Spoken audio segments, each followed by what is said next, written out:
Muchas gracias por tus palabras, Silvia. Con eso quiero pasar a presentar a Orlando Gutiérrez Boronat. Él nació en La Habana, Cuba, en 1965. Tiene un doctorado en Filosofía de los Estudios Internacionales de la Universidad de Miami y una maestría en Ciencias Políticas de la Universidad Internacional de la Florida.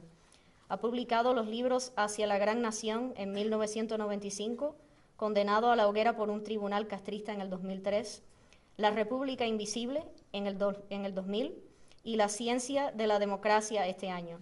Sus artículos han sido publicados en publicaciones de prestigio en los Estados Unidos y la América Latina. Actualmente es secretario nacional del Directorio Democrático Cubano y director de su emisora Radio República. Funge como profesor de Historia Universal en el Colegio Jesuita Belén. También es miembro electo del Secretariado de la Asamblea de la Resistencia Cubana. Por favor, Orlando.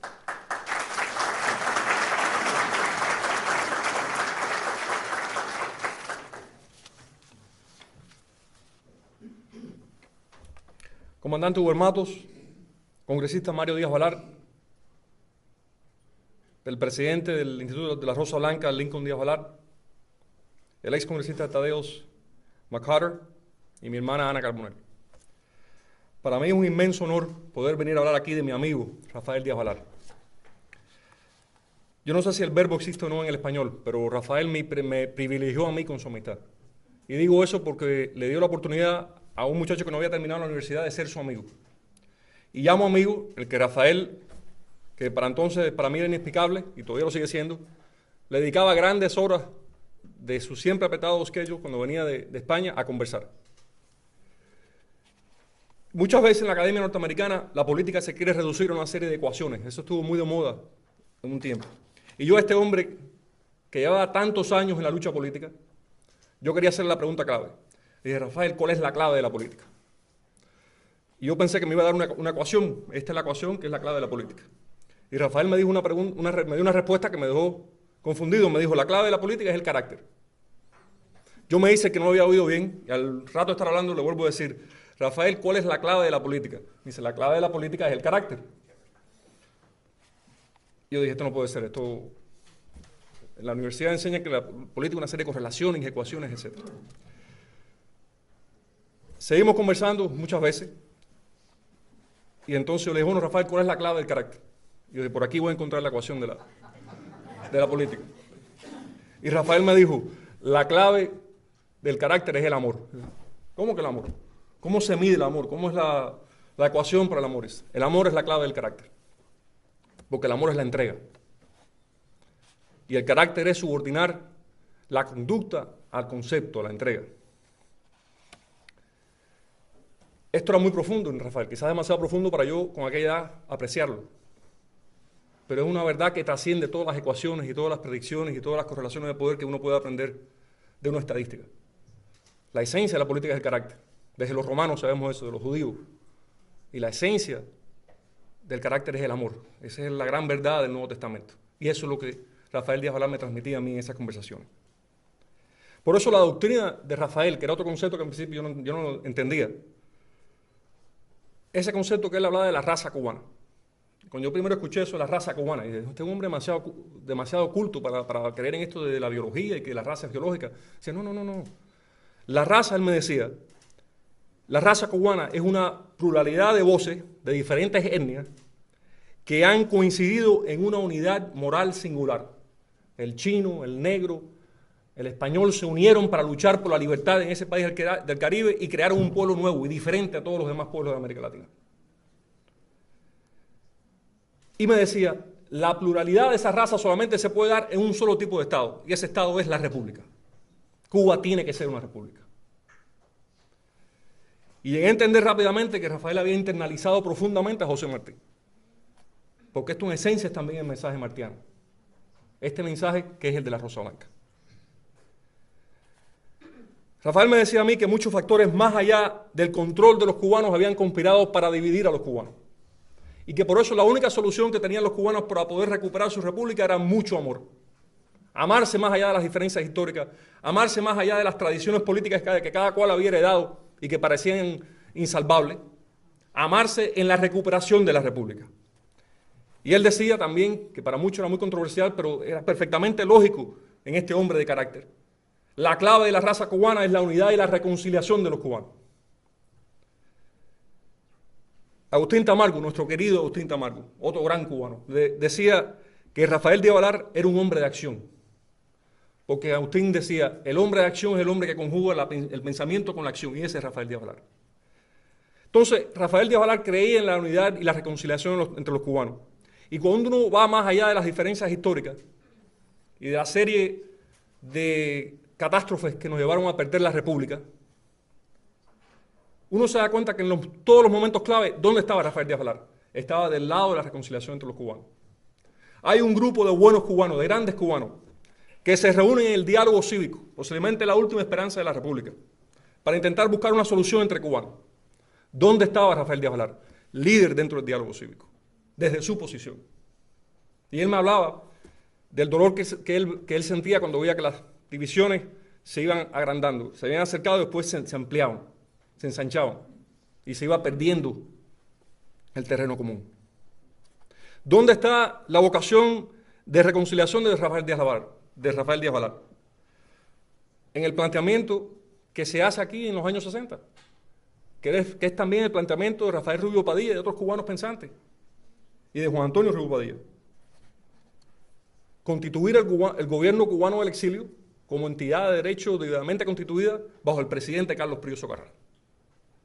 Y Rafael, en consecuencia con esa noción del derecho y esa reflexión de él sobre la reconciliación, está al lado de Carlos Prío Socarrás, es el que le abre las puertas del Congreso a Carlos Prío Socarrás, y entre ellos se establece una amistad entrañable, para mí que es una cosa fascinante desde el punto de vista histórico. Entre ellos se hace esta amistad en busca de esta reconciliación y unidad entre los cubanos. Y van al Congreso norteamericano en un esfuerzo para que sea reconocido un gobierno cubano del exilio y para impedir que las administraciones norteamericanas de aquellos tiempos y también de estos traten a los cubanos como instrumento y no como entidad debidamente constituida como cubanos libres. ¿Qué visión es esa?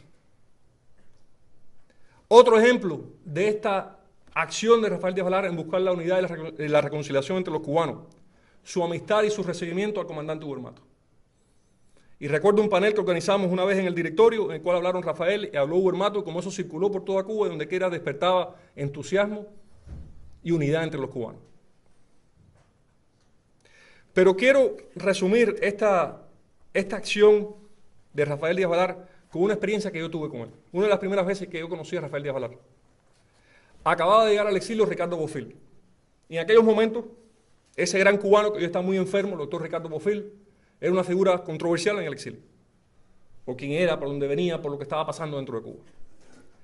Y dentro de ese mar de controversia se convoca a una reunión en la oficina de Alfa 66 por otro gran cubano, Andrés Nazario Sargén. Alfa 66, la organización cuya bandera hasta hoy en día es rojo y verde, que empezó su lucha en las montañas del Escambray contra Batista. Andrés Nazario Sargén, comandante de la revolución que triunfó en 1959. Y convoca una reunión del exilio Nazario Sargén para entender a Bofill, para hablar con Bofill, para apoyar a Bofill en lo que él intentaba lograr. Y en esa reunión habíamos algunos jóvenes, estaba Ramón Saúl Sánchez, estaba Guillermo Hernández, que era de aquí de Fayú, que ya falleció, Conrado Rodríguez, ese gran cubano, amigo de Rafael, el líder sindical auténtico, y eran los que estaban en la reunión, no había muchas más personas. Y de pronto se abren las puertas, y entró por la puerta de la oficina de Alfa, Rafael Díaz Valar, con el doctor Andrés Rivero Agüero y Emilio Ochoa.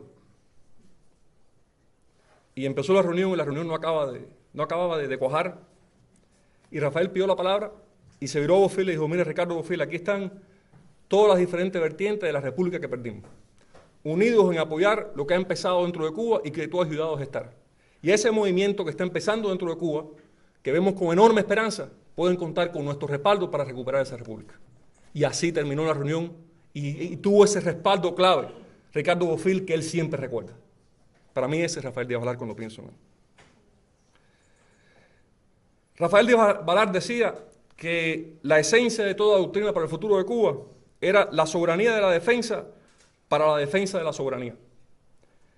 Y yo le decía a Rafael, ¿dónde empieza esa defensa de la soberanía? Cuba no va a tener un ejército capaz de enfrentarse a los Estados Unidos. Me decía, no, por ahí no empieza la defensa de la soberanía. Me decía, la defensa de la soberanía comienza por la reforma agraria, porque un país que no se puede alimentar a sí mismo, un país que no recupere su base agrícola, es un país que no tiene independencia ninguna. ¿Qué visión es esa? De que la clave comienza por la tierra. Y su libro, precisamente, es sobre la reforma agraria. Es en base a esto que uno entiende lo que Rafael Díaz Valar llamaba la anticuba. Es decir, ¿por qué no puede haber coexistencia con el castrismo? Porque el castrismo es la anticuba, es la negación de todos los puntos que acabamos de enumerar. El castrismo es la falta de carácter, porque para Castro todo es instrumento del poder. El castrismo es la negación de la moralidad del cubano, porque ha subordinado el cubano a fingir quién es y a vivir con la doble moral y con la mentira. El castrismo es el rechazo a la historia de Cuba, porque según Fidel Castro no hay nada bueno en la historia de Cuba hasta que él llegó. Nada de lo anterior sirve. Martí lo dejaron ahí porque es imposible quitarle a Martí a los cubanos. Y porque la anticuba representa el regreso del colonialismo español a la isla. Y Rafael era profundamente independentista. Le doy las gracias por haberme dado la oportunidad de resumir esto de Rafael, primera vez que puedo hacerlo. Esto es parte de lo que aprendí de él y son cosas sobre las cuales pienso todos los días. Pero no puedo terminar esta intervención sin hablar de la actualidad. Y creo que la actualidad radica en que, bajo mi análisis, mi opinión, se está intentando fraguar en Cuba lo que le dice el Movimiento Cristiano de Liberación, un cambio fraude. Coger el Capitolio, que lo tenían descartado, y ahí meter la Asamblea del Poder Popular. Dejar que los cubanos ejerzan un derecho natural que es viajar para decir que en Cuba hay cambio.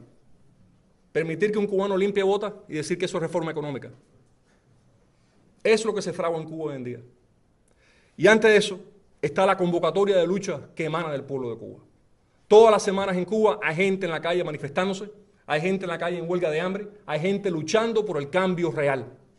De esa semilla sembrada por los próceres, y que en un momento dado alguien como Ricardo Bofill contribuyó a que renaciera, esa semilla que ha crecido bajo el sol del ejemplo de los presos políticos, esa semilla que Rafael en aquella reunión inolvidable para mí en Alfa, y que Ricardo Bofill siempre recordaba con tanto cariño, dijo, aquí el exilio está para respaldar eso. Esa semilla ha brotado un movimiento nacional de resistencia cívica que está empeñado en una lucha que culmine con el restablecimiento pleno de la República.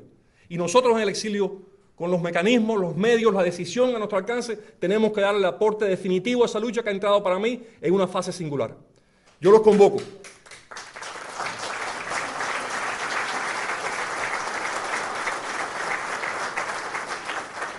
Yo los convoco a nombre de mi amigo Rafael Díaz Valar. Y le digo mi amigo porque yo al principio lo trataba de usted. Y él me decía, a mí tú no me dices usted, me dices tú. Usted es Rafael Díaz Valar, si siempre me ha hablado de usted, quién era su familia, no, yo soy tu amigo. Bueno, a nombre de mi amigo Rafael Díaz Valar, los convoco a esa lucha. Ustedes que tantas veces han respondido, tantas veces han ido, hay que responder una vez más porque estamos cerca del final. Pero tiene que ser el final de la anticuba. No puede coexistir la Cuba con la anticuba porque entonces jamás la raza cubana podrá tener su espacio y su hogar nacional. Y este es el momento del cambio. Muchas gracias.